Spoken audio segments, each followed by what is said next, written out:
morning, ma'am. My name is Jaya Patin. I am studying third standard. Abdul Kalam பொன்மொழிகள். தூக்கத்தில் வருவதல்ல கனவு, உன்னை தூங்க விடாமல் செய்வதே கனவு. ஒரு சிறந்த புத்தகம் 100 நல்ல நண்பர்களுக்கு சமம். ஒரு நல்ல நண்பன் ஒரு நூலகத்திற்கு சமம்.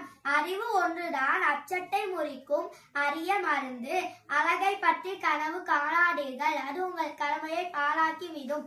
நம்பிக்கை மற்றும் கடின உழைப்பு இரண்டும் தோல்வி எனும் நோயை கொல்ல சிறந்த மருந்து. நன்றி.